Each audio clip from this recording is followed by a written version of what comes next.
يا جماعة الخير، الأخبار قايمة وقاعدة. إنزاغي طلب 4 أسامي في نادي الهلال تطلع الآن كذا، قالوا امسكون برقابهم وبرا النادي. الأسامي صدمتني صراحة، 2 ما صدموني، بس الاثنين الثانيين أنا عادي، أنا اللي بروح النادي أطلعهم وأخليهم يمشون برا وما يروحون طيران لديرتهم، لا مشي كعابي. أول اسم قاله إنزاغي اللي هو مالكم، بس قال قبل تخلونه يمشي جيبوا 10 هلاليين يتفلون عليه ويروح بعدها. ثاني اسم كايو سيزار، قال برا يا حبيبي. ثالث اسم لودي، قال لودي بعد من عيال عم البرازيليين، يلا كعابي للبرازيل انت وياه. اما الاسم الاخير اللي هو والله العظيم ما ودي اقوله، ولكن شو اسوي يا اخوان، متروفيتش. انزاغي غير مقتنع فيه تماما، يقول الله يستر عليك، الحق البرازيليين وانا فوق.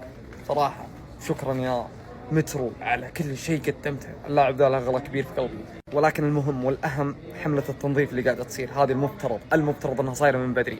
قسما بالله انه المفروض انه طالعين من المجموعات في كاس العالم، ولكن انزاغي واللي سواه شيء كبير، ويحق له الان يسوي اللي يبي. لو يطردني انا، من النادي انا موافق، ما عندي مشكله.